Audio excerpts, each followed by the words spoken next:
கொஞ்ச நேரம் கொடுக்குறோம். நீங்க சொல்றதெல்லாம் எனக்கு புரியுது மேடம். அது மூளையை பாதிக்குது. நார்மலா இருக்கக்கூடிய குழந்தைகள் மூளைக்கும் மொபைல் பார்த்து வீணா போகிற அடிக்ஷன் ஆன ஒரு குழந்தையுடைய மூளையுமே உருவ அமைப்புல நிறைய மாறுதல்கள் இருக்குன்றது வரைக்கும் இன்னைக்கு நிரூபிச்சிருக்காங்க.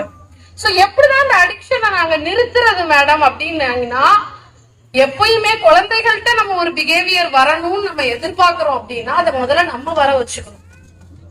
சோ ஃபார் சம் டிப்ஸ் நான் சொல்றேன். மொபைலை தவிர்க்கவே முடியல அப்படின்னா குழந்தைகள் இல்லாத நேரத்துல அந்த மொபைலை நீங்க பாருங்க. வீட்டுக்கு குழந்தைகள் வந்துட்டாங்கன்னா ஸ்ட்ரிக்டா 2 நாளைக்கு அழுவாங்க, 2 நாளைக்கு மூஞ்ச தூக்கி வச்சுப்பாங்க, 3 நாள் ஆகட்டும், 1 வாரம் ஆகட்டும், சாப்பிடலன்னா கூட பரவாயில்ல, அந்த ஹாபிச்சுவலுக்கு வந்துருவாங்க. நீங்க 1 வாரம் ட்ரை பண்ணுங்க. போன வச்சு பூட்டுங்க.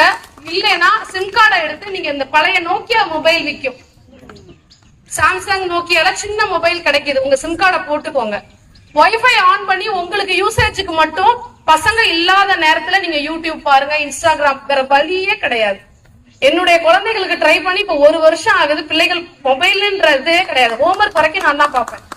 குழந்தைகள் என்னுடைய நாலேஜ் இல்லாம என் மொபைல எடுக்க மாட்டாங்க. நான் மொத்தம் 2 மொபைல் வச்சிருக்கேன், லேப்டாப் யூஸ் பண்றேன். கேட்ஜெட் யூஸ் பண்ணாம என்னோட ஃபீல்டுக்கு நான் இருக்கவே முடியாது. பட் ஆனா என்னுடைய குழந்தைகள் யூஸ் பண்ணி கையில தோல் உரியிற அளவுக்கு ஆனாங்க. தோல் உறிஞ்சு போற அளவுக்கு ஹீட்ல கையிலயே மொபைல வச்சுட்டு, அப்போ நான் முடிவு பண்ண ஒரு விஷயத்தை தான் அப்ளை பண்ண சொல்றேன் உங்களையுமே. நான் ஒரு சின்ன மொபைல் வாங்கினேன், குழந்தைகள் இருக்கிற நேரத்துல யூஸ் பண்ண மாட்டேன். ஒரே ஒரு நாள் அட்வைஸ் பண்ணேன். திரும்ப அவங்க ஸ்கூல் விட்டு வந்து ஒரு 10 நிமிஷம் பார்த்தாதாமா எனக்கு ரிலாக்ஸா ஃபீல் ஆகுதுன்னாங்க. No no, not allowed. நீ தலைகீழ நின்னாலும், நீ அப்படியே வெறிச்சு செவுத்த பார்த்துட்டு இருந்தாலும் பரவாயில்ல.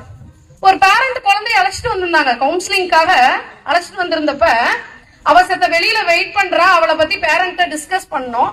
டக்குன்னு அவகிட்ட என்னமா, பிள்ளை தனியா தானே உட்காந்துருக்கா, அப்பா பண்றாரு, தனியா தானே உட்காந்து மொபைல குடுத்துட்டு வந்துடுறேன் மேடம் அப்படின்ட்டு போறாரு. மொபைல் வச்சுட்டு உட்கார்ந்து இருக்கட்டும், நாங்க பேசிடுறோம்.